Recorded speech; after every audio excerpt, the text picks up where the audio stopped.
Hey folks, Mark here. I want to talk about a fundamental that is kind of strange if you've never encountered it, but it's self-evident if you have. I came across. Thank you for sharing. I came across a term a while ago, and it's an archaic term called treat with.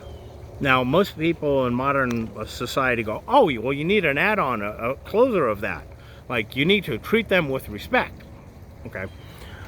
Treating with is an old term that came about when when you have individuals from large groups who are dealing with one another and hopefully working their way towards a peace treaty. How do you get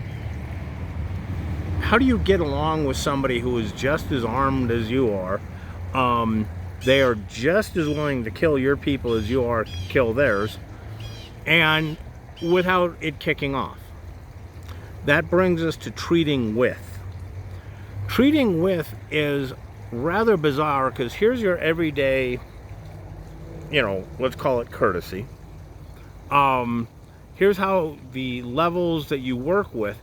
Here's politeness, which is a little more formal, a little more next level, and then comes treat with.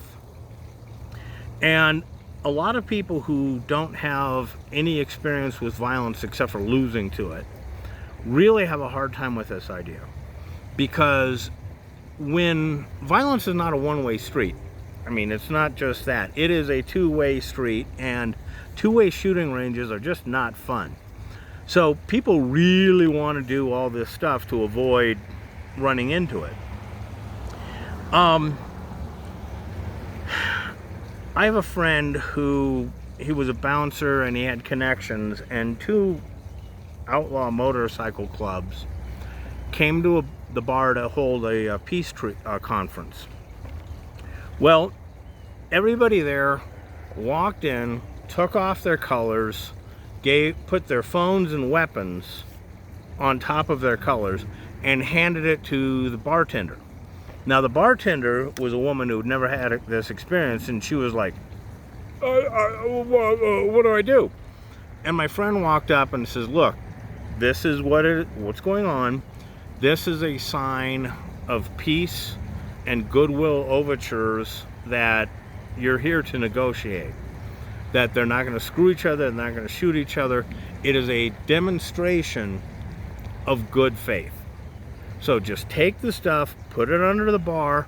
When they're done, take out all the stuff, set it up, and they'll take their own stuff. This is ritualized to the point of if you don't do it, it could turn ugly right there. But that's the thing of people not understanding that there's some next level rules and behaviors going on when it comes to violent people dealing with each other. I gave a very quick list of them somewhere else, and one of the things was like, you listen to your elders. And somebody's like, well, what does that mean? Okay, well, anywhere somebody higher up in the hierarchy tells you do this, don't do this, when you're in shooting distance of each other, you listen to the elders. Again, it's a much bigger concept than a lot of people understand, but what I just wanted to do with this is introduce you to the idea that there are levels up to and including how do you deal with people who want to kill you.